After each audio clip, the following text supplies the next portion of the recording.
जय हिंद। आज हम एक महत्वपूर्ण विषय पर चर्चा करेंगे जो है अभिनय तथा उनके प्रकारों का वर्णन।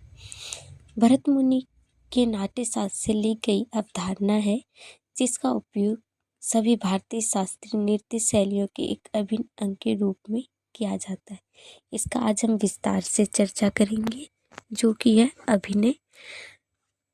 भरत ने नाट्यकारों में अभिनय शब्द की निरुक्ति करते हुए कहा है, अभिनय शब्द नि धातु में अभि उपसर्ग लगाकर बना है। अभिनय शब्द का उद्देश्य होता है किसी पद या शब्द के भाव को मुख्य अर्थ तक पहुंचा देना, अर्थात दर्शकों या सामाजिकों के हृदय में भाव या अर्थ से अभिभूत कराना। अभिनय हम इसको दूसरे शब्दों में समझ सकते हैं, जैसे कि अभिनय किसी अभिनेता या अभिनेत्री के द्वारा किया जाने वाला वह कार्य है जिसके द्वारा वे किसी कथा को दर्शाते हैं, साधारणतः किसी पात्र के माध्यम से, जिसको कि वो विभिन्न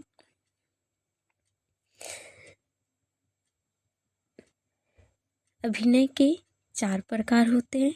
पहला है आंगिक, दूसरा वाचिक, तीसरा सात्विक, चौथा आहार। इन सबको चारों को हम विस्तार पूर्वक एक एक करके चर्चा करते जाएंगे, जिसमें कि है पहला आंगिक अभिनय। आंगिक अभिनय का अर्थ है शरीर, मुख और चेष्टाओं से कोई भाव या अर्थ प्रकट करना, जैसे कि सिर, हाथ, कटी, वक्ष, पार्श्व और चरण के द्वारा किया जाने वाला अभिनय ये आंगिक अभिनय कहलाता है।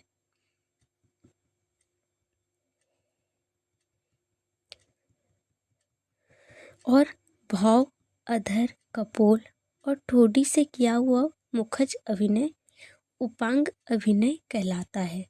चेष्टाकृत अभिनय उसे कहते हैं जिसमें शरीर के विशेष चेष्टा के द्वारा अभिनय किया जाता है, जैसे कि लंगड़े, कुबड़े या बूढ़े की चेष्टाएं दिखाकर अभिनय करना।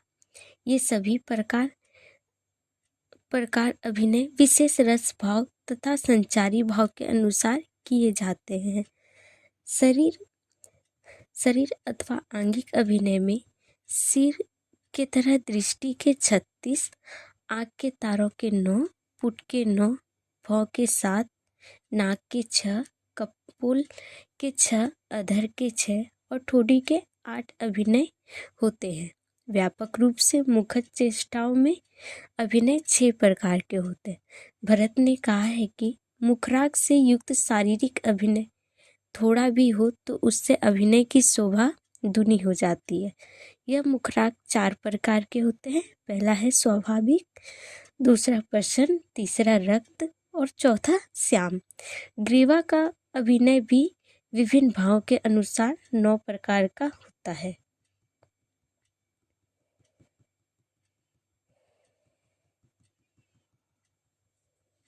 अब दूसरा हम चर्चा करेंगे वाचिक अभिनय पर। वाणी से संबंधित अभिनय को वाचिक अभिनय कहते हैं। वाचिक अभिनय में अभिनेता काव्यगत पाठ्य अथवा कथा को अपने उच्चारण अवयवों के माध्यम से नाट्य रूप में श्रोताओं के समक्ष रंगमंच पर प्रस्तुति करते हैं। वाचिक अभिनय की सामग्री काव्यगत पाठ्य है। उसकी सम्यक प्रस्तुति कर काव्यगत भावों को सहृदय तक संप्रेषित करना ही वाचिक अभिनय कहलाता है। कायिक, सात्विक और आहार्य अभिनय वाचिक अभिनय के सहयोगी बनकर ही रस निष्पत्ति में सहायता प्रदान करते हैं। इसलिए भरत मुनि ने भागाभिनय को शरीर का नाट्य बतलाया है। अभिनेता को चाहिए कि संवाद या शब्द पर विशेष प्रयत्न करे। वाचिक अभिनय के अंतर्गत नाम, आख्यात, निपात, उपसर्ग, त्वदित, समास, संधि, विभक्ति से संबंध होता है। नाट्य दर्पणकार के अनुसार क्रोध, अहंकार, जुगुप्सा, उत्साह, विस्मय, हास, रति, भय, शोक, सुख, दुख, लोभ, माया, स्तंभ, मूर्छा, आदि भावों का अतिक्रमण करते हुए वक्ता के भाव के अनुसार उसकी वाणी का अनुकरण वाचिक अभिनय कहलाता है। वाणी सर्वव्यापी है तथा सर्जना से शक्ति संपन्न है, ऐसा ऋग्वेद के वाक सूक्त में उल्लिखित है। अभिनव दर्पण में वाचिक अभिनय का लक्षण करते हुए कहा गया है कि अभिनेता अपने उच्चारण अवयवों के द्वारा जब अपनी पाठी सामग्री को रंगमंच पर प्रस्तुत करता है तो वह वाचिक अभिनय है। इस प्रकार से काव्य और नाट्य के संपूर्ण शब्दात्मक रूप का संबंध वाचिक अभिनय से है। वाचिक अभिनय के शिथिल होने पर अन्य अभिनयों का प्रयोग सुरुचिपूर्ण नहीं बन सकता है, क्योंकि समास, त्वदित, विभक्ति, संधि आदि का समुचित रीति से उच्चारण करना इत्यादि बातें अभिनय का प्रमुख अंग है।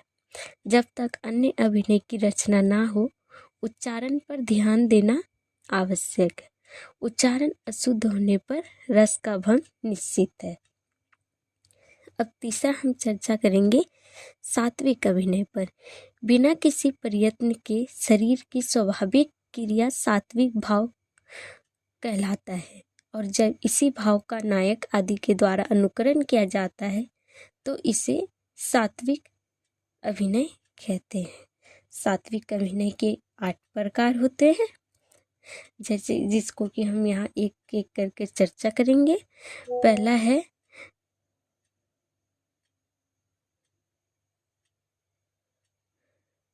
है स्वेद, स्तंभ, स्वेद, रोमांच, स्वरभंग, विपत्तु, वैवर्ण्य, अश्रु और प्रलय।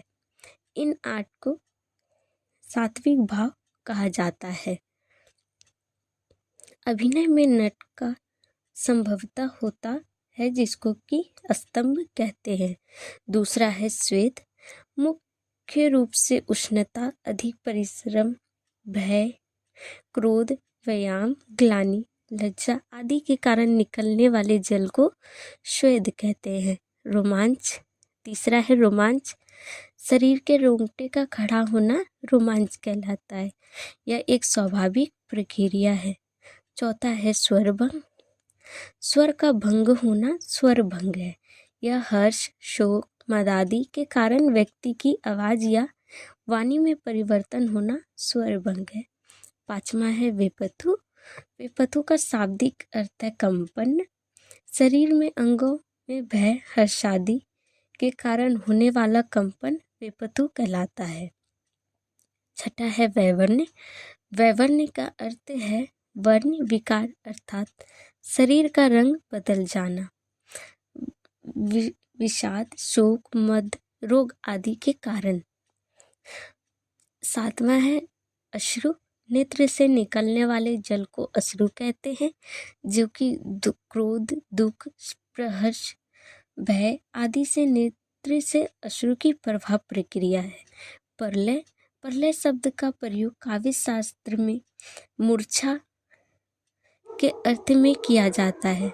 अत्यधिक दुख अथवा सुख, शारीरिक चेष्टाओं का ना होना, चेतना शून्यता की स्थिति होना तथा शरीर का शाश्वत होना प्रलय कहलाता है।